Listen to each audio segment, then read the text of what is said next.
Brian Costar, Professor of Political Science at Swinburne University. So in 2010, we saw that public transport was a big issue, especially around the cost of implementing the MyKey system. So do you expect it will be a bigger voter issue this time around? I think it will be a big voter issue. I mean, MyKey has obviously settled down, I think. But of course, there was all the debate about the East-West tunnel here in Melbourne. And also in 2010, there was that issue about rail passenger transport. Now, whether that has improved or not, we'll find out in the mind of the voter. Now, the state government says, of course, they're concentrating partly on safety, talking about the protection officers.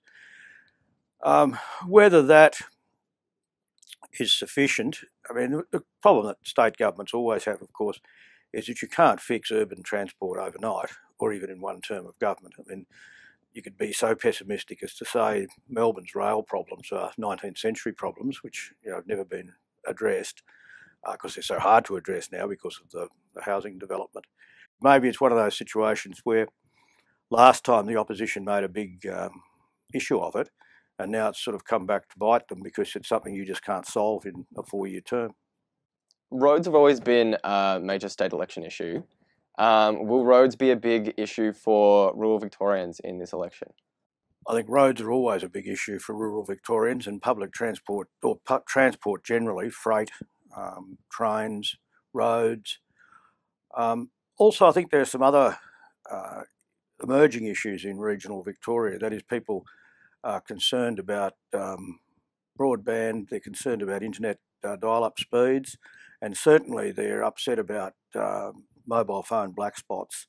I think that partly reflects the changing nature of parts of regional Victoria as well. It has changed quite dramatically. I mean, some of the towns, small and large, are much more vibrant than they used to be. There are people moving from the city into the country, as well as the other way, of course. So I think other than the very remote parts of rural Victoria, and there's not many of them, Victoria is a very compact state. It's not like Queensland, Western Australia or New South Wales. Yes, I think there are the traditional issues are there, and there are some new ones coming on the scene. I guess a lot of those are kind of federally covered issues. So how can the state voters affect that situation? Yes, some of them are. I mean, not just those, but health and education, in other words, always big issues. They're a shared power between the Commonwealth and the states. So therefore, I mean, those issues sort of resonate at both federal and state level, where obviously an issue like foreign policy defence, that's a federal issue and a federal issue alone. But I don't think it's very difficult for state governments or state oppositions to say, oh, well, this is all a matter for the federal government, when really, I mean, they are shared powers and the state does have responsibilities for them and voters are naturally interested. So there's been a big focus on economic management in the federal sense with, everyone, the budget and whatnot.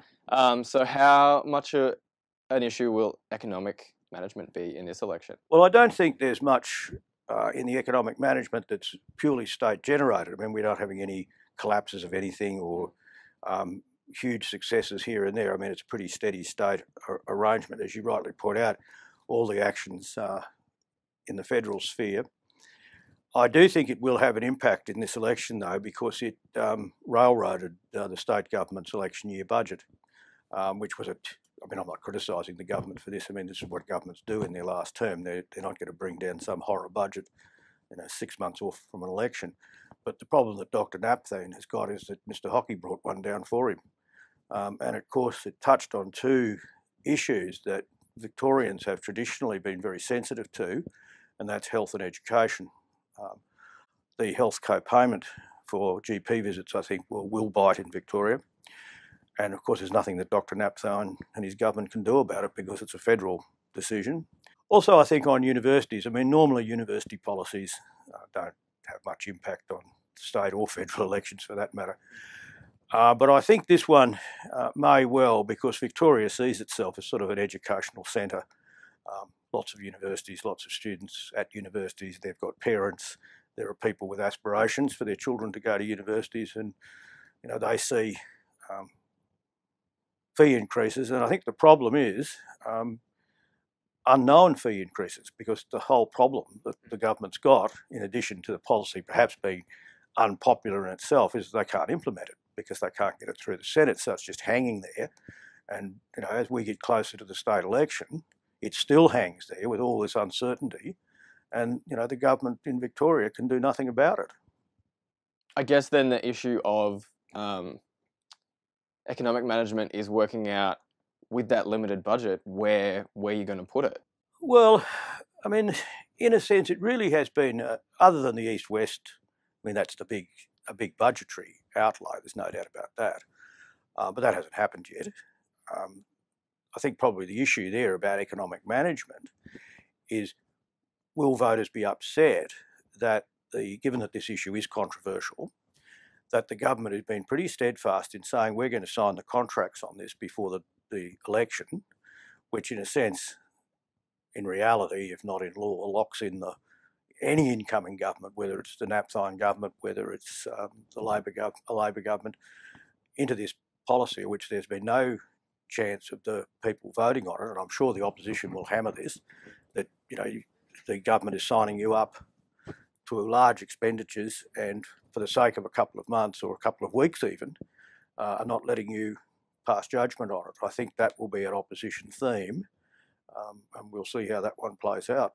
It seems that the Liberal government's paying a lot of attention to law and order, which hasn't really been much of a Victorian issue. It's usually kind of a New South Wales, Queensland issue. Does it mean that they're ignoring health and education? No state government would be silly enough in an election year to ignore health and education, but I repeat the problems that they've got, and that's the federal government, which of course not only do they have that problem, it's a federal government of their own stripe. I mean, you've got coalition governments at both levels, makes it easy for Labor to take potshots at them. Certainly the government is stressing an element of law and order. It's fairly moderate in terms of what often goes on in New South Wales. The issue in New South Wales, of course, is those sorts of questions are always magnified by the sort of the more, what we might call, more robust tabloid journalism that operates there by the Murdoch Daily Telegraph, and particularly what are called shock jocks. But I think, again, Victorians are a bit more sophisticated on those issues. I think they do genuinely see a lot of the drug issues as health issues rather than law and order. Now, of course, they're not going to be sympathetic to drug importers and Mr. and Mrs. Biggs. But on the other hand, I think they are more supportive of individual users, and they address it as a problem. I mean, it doubtless is a problem, but locking people up is unlikely to be a great solution to that, and I think that's sort of accepted on both sides. I think it'll be same as usual in Victoria. I don't think it's going to have it's not going to be a big vote changer. So do you think that the Protective Services Officers program and the new one-punch laws have got a positive response from the public? They'll get a positive response from certain sections of the public. I mean, the evidence is that, this is quite ironic, that the people who are most concerned about safety are those least likely to be endangered because they don't travel or they're not in the vicinities of where that sort of violence may occur. I think it won't be a negative for the government, but it won't be a big positive either. Will the controversy surrounding MP Jeff Shaw have an effect on the Liberal Party's vote overall?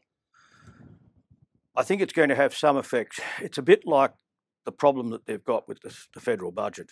It's been around for so long. Now, it's pretty clear that he's going to run again. Frankston, of course, was the end seat on that railway line that saw Labor lose last time. Now, Labor didn't lose Frankston by a particularly large margin, but they did lose it. I think the other issue there for the Liberal Party is that Mr Shaw is representative of a group of Liberals who have not left the party, people who were elected in 2010 from a number of outer metropolitan constituencies whom the party probably didn't think were going to win. I mean, the election in 2010 was a bit of a surprise. I think the Liberal Party has got to be a little careful here that it doesn't embrace what you might call the religious right too enthusiastically. Now, I'm not saying they shouldn't have people religious people in the party. Of course they should, and Labor, all parties do. But I'm talking more about, if you like, the political religious right who campaign on these issues and are fairly strident about it, and from what we can tell, do not represent mainstream opinion.